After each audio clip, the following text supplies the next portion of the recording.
Hello, everyone. Thanks for joining us today. We are in our 23rd year at the Garden State Film Festival. Got a great list of films this year. You can see it all at gsff.org. And I am here with this amazing filmmaker, Kate Spates. She is the co-director, producer, wore many other hats in the film of the short film Exit Interview. Kate, thanks for joining us and congratulations. Thank you. We're so excited to be here with you. Thank you. Yes, I'm so excited that I get to talk to filmmakers like yourself about, your inspirations as an artist and the making of the films that we are so lucky to have at this year's Garden State Film Festival. So, first, let's just start off by telling our audience or whoever's watching, a little bit about Exit Interview. What can they see at Garden State Film Festival? So, Exit Interview came from our screenwriters contest that we partnered with Stage 32 on, and our winner was Pat Semler, our writer, and she actually came out for the shoot and was on the set. Carolyn Malashko and I were the co-directors of this under the tutelage of Kim Waltrip, which our Filmmakers Lab is named after. She created this Filmmakers Lab, we're Palm Springs Women in Film and Television, yet we had never made a short film. So she said, why don't we do that? And so it was actually back in 2020, we made our first film and we shot it in downtown Palm Springs. But this Exit Interview was really cool, kind of a little dark, and had some interesting after effects that we envisioned while we were making the film, and then adding them in later in post was challenging. And then we had some sound challenges, but it's really about a young woman who discovers that the freedom of choice, during this Exit Interview at a Gene Center, it isn't so free. So it's a little dark, but I think you'll like it. Yeah, I love films where it has like a very specific tone to it, and you're not just telling a story, you're like doing it in a very unique way. And this is definitely one of those types of films. And I love how you said when you were reading it, you kind of those visual effects and everything was coming out to you, because I definitely wanted to know, like, why were you attracted to Pat's screenplay? Like, why was this the one that won? Why did you want to direct this? You and Carolyn wanted to direct this. Yeah. So we had done a kind of rom-com for our first one. And then our second one was a, drama, really like kind of heavy. Our third one that we did was also a drama, a little on the heavy side.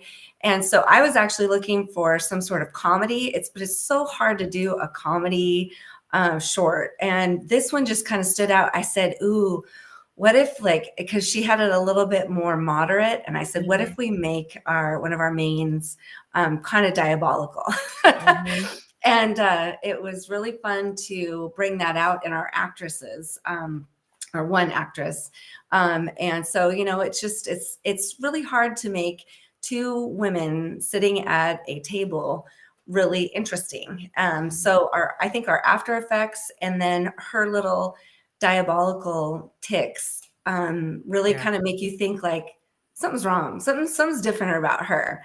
So yeah. Yes. So much of away. that. What? I don't want to give it away. Yeah, we're not going to give anything away here, but it is very, if I was one listening without seeing it, I'd be like, let me watch this to see what this is, because it's not just a, normal modern present day story. We got some things going on. There's some layers. Mm-hmm. There is a specific tone, and I think that's really important talking about this film because it's such a big part of it. And like you said, like there are these two main actresses, that are really leading this thing. So what was it like finding the perfect actresses to play this parts? Like, what was it finding the cast? It's funny because when we first saw them, I said, wait a minute, they look really similar. What are people going to get confused?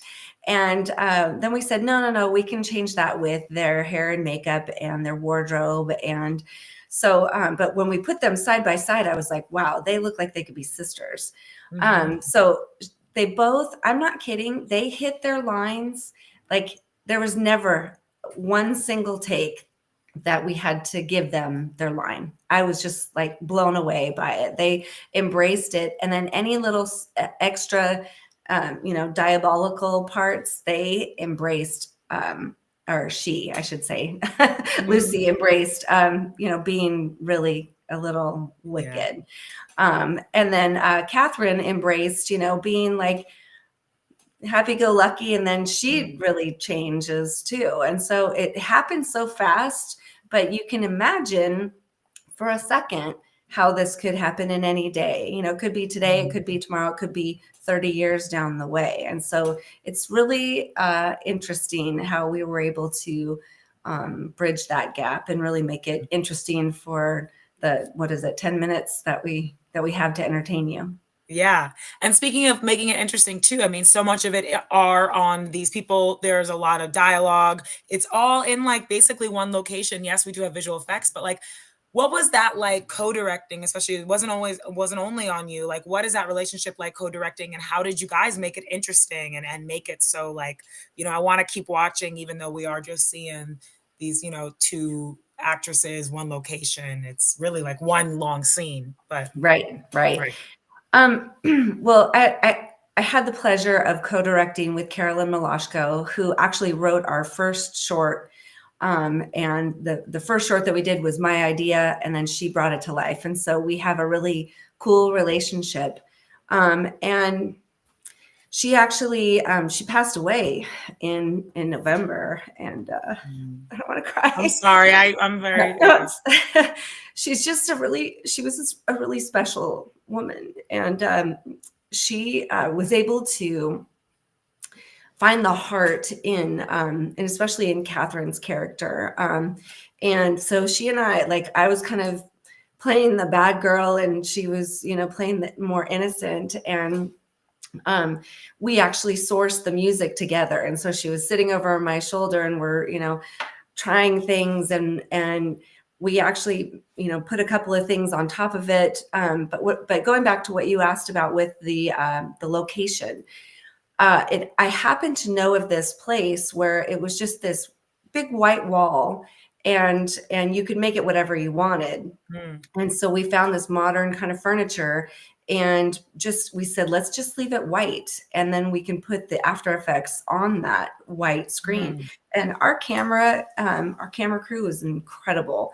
Bob Gillis, he actually did all the After Effects. And so I found some of them actually, did I find all of them? I think I found all of them on Canva, if you can imagine. Oh, And wow. I was just finding these video clips for like inspiration. And he was like, Mhm, I love it. Let's use that. And I'm like, oh, you can use that. mhm. And that's why I ended up doing the like opening credits and the closing credits using Canva. And we kind of Wow. pieced it together, but it was because we were so far behind schedule, and we needed to get the picture locked and get into sound. We had some Mm, horrible sound issues. And so uh, we thought we were going to have to ADR the whole thing. And I was just like, no, our actresses nailed it. We have to figure this out. So, I mean, kudos to Bobby and to Alan Gitlin, and Sean Daigle. They truly saved the day with our film. So we yes, you could one thing you count on the film is that you're probably gonna run into some kind of problem, right? And you gotta you gotta Yes. fix it, and Yep. it's amazing having a good team. Oh, Yeah. I love that. Shout out to Carolyn. I am very sorry, but it's amazing that you guys got to be in that editing process room too, like, not only watch Yes. and see the film. Yes. Well, and we're going to name our screenwriters contest after Carolyn. And I haven't announced that, but I guess I just did. So there Oh, you have what it. a perfect place then to say it when we are celebrating your guys' baby, right? You Yes. co-directed this thing together. It is a Yes. beautiful film. What were some of the inspirations you guys had? Because like the tone, like I don't know if this was an inspiration, but I love diabolical stuff, especially when it's like not like when you hear when you see it on paper, you could be like easily mean, but like she's doing it while a smile on her face, which kind of makes it that much more creepy and that much more interesting, like Severance vibes. I'm gonna get into that. Were there inspirations, other artists, other projects that inspired the tone or some of the looks that we see in Exit Interview? Um, well, we really wanted Lucy to be, pulled back, her hair pulled back, and just very stylish, but like this big red lips, and just simple makeup. And so we nailed that. Um, while she was delivering her lines, we were like looking at her, and I said, what if you like, tick your head to the side and say, that's cute. Like almost like condescending. And that's one of our favorite parts in the film. And actually there's another part where she gets up and she's walking around and she gets like right up in Catherine's face. And like Catherine's reaction is just so perfect. And we were like, oh, she's so psycho. I love it. Yes, I love the things we get excited about in film, especially as directors.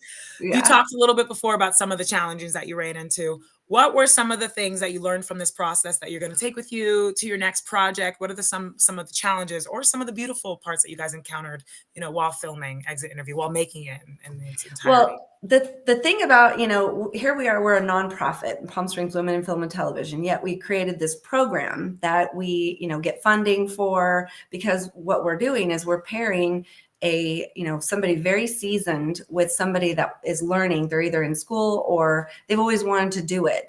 Like I didn't go to film school. I'm a marketer by day, which is also very valuable in the, when you're putting a film together. But from the beginning, when Kim and I were working together on that first film, she saw that I had a vision. And so she was like, I think you should be director. And so I actually got to co-direct 2 with her. And then she let me have this one and teach Carolyn. And so, and then, we want to keep paying it forward. So the thing that I would say that we've learned now that we've done 5 films is that each person that's learning has to have a guide, even though we've got these great first ADs and a lot of production assistants and people, and our camera guys have been like 30 years in the business on like huge films and great. A lot of people retire to Palm Springs area, so we've got an amazing plethora of people that to choose from. When we're putting a film together, and so we just keep trying to build that crew up. But I wish that we would have had another person with cans on, with the listening to the sound. We would have figured it out. In the other films that I had, our sound person gave them to me as director, as co-director. And so I was always listening, and we did pick up things and we did fix some things.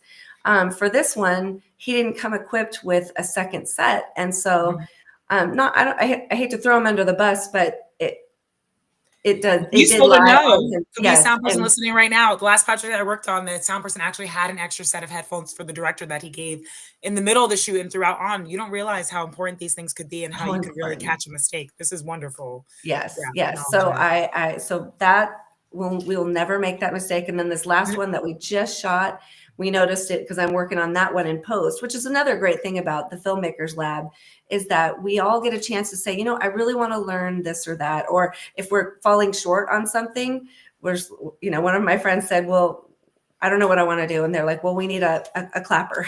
And she's like, okay. And then she's like, oh my God, you have to be in every single shot. You have to be thinking and paying attention the whole entire time. She was like that. I had no idea what that, was involved with that. But, now she knows. And she can actually turn around and help somebody, so I love that. And every time we learn, but this last one, we had our main 2 actresses, and it's a really fun comedy. And they're kind of spastic, and they're talking over each other, and they're on the same channel. And so I was like, as we're, editing, I was like, oh my God, are we going to have another sound issue? No. Yeah. But our guy, Sean Daigle, is actually editing this one. And he's like, I think we're going to be okay. He's working on the rough cut. And so that's, that's what I love about this, is that our team really comes together, and we keep paying it forward, and let's never forget this, and let's always remember this, those kinds of things. It's a learning environment. I love that. What a beautiful program. The Palm Springs Women in Film and Television and the Filmmakers Lab, they're together. Yes. So we have a separate website for our Filmmakers Lab. It's filmmakerslab.org. But it's because our PSWIFT, Palm Springs Women in Film and Television, is like, membership. And we have people that have been in the industry forever. And then we have people that are interested in it. And then there's just periphery. But we get together and we network. We have a speaker series. We just had Linda Gray from famous for being on Dallas as one of our speakers. We had Sally Young, who was on Modern Family as a producer, and many other things. Wow. And now Sally has joined our board. So our board is made up of like really great producers, line producers, and all this talent, cameramen, sound, all these things. And so being able to put on our main program now is this Filmmakers Lab, and we just keep getting better and better people every time that we get better and better with our films. And so it is getting some attention locally and in Southern California, and we're super proud of it. So it's awesome. That is amazing. Congrats on that. And like, I love that so much. And you really do learn more and more, get better and better. Like that's the whole thing. You got to do it to get better, right? Yep. Be hands-on. So Kate, how does it feel having Exit Interview at Garden State Film Festival? And what are your hopes for audience watching this film? I hope audience will be like, where is she going? What is this about? And be intrigued by the graphics. And now it's funny, now that I've been a filmmaker, I can't watch a film without thinking about all the different things that are going into it. And I find things that I'm like, oh, there's continuity. Oh, there's this. Yep. I'm like, dang it, I'm ruined. Once the veil is on, you just see it all. It's a curse, but it's fun. I hope that you'll say, oh, that's cool. That's cool. How did they do those graphics? How did they, so I kind of want you to think about, how did they do that? And that must have been tough. And, because like Lucy has to pull up a screen with her finger, and so, you see that kind of stuff in Mission Impossible and things like that. And it's, she nailed it. And then Bobby, he's incredibly talented, and he was able to put this all together. When we saw the rough cut without any of the special effects, I was like, yeah. And then when it all comes together with the special effects and then the music, I'm just like, oh, this is so cool. So I hope that you are entertained and also a little bit disturbed by this, a bit of dystopian possible future, that we hope will never, ever happen. So, yeah, I hope so. But yes, not too far off. Kate, congratulations again to you and everyone involved. Thank you. Especially shout out to Carolyn. My heart goes to you and her and everybody involved. It's such an honor to get to speak to you today. Let me tell everyone watching how they can see Exit Interview at Garden State Film Festival. Yes. It'll be screening Sunday, March 30th at the Berkeley Hotel in the Kingsley Ballroom, 11:45 a.m. to 2 p.m. Definitely hop on GSFF.org to get individual tickets. You can get weekend passes, parkway passes, also see all the events we got at Garden State Film Festival. There's plenty of good stuff. Kate, will you be joining us at the film festival this year? I can't make it. No, but Pat's gonna come. Pat, our writer. The writer will be there in the room. Amazing. All right, so she can represent. We can talk to her about all questions. Yes. Oh yeah. It's easier for her to go up than for me to go across from Palm Springs area, California. Well, thank you for taking the time out to talk to me. Thank you. Still you're at a part of Garden State Film Festival, of course, and I'm so happy Exit Interview gets to be there this year. Congratulations again, and I'm excited to see the film at the film festival. Me too. Yes, thanks. All right. Thank you. Bye. Have a good one. Thanks, Bye. Kate. Thanks, everyone.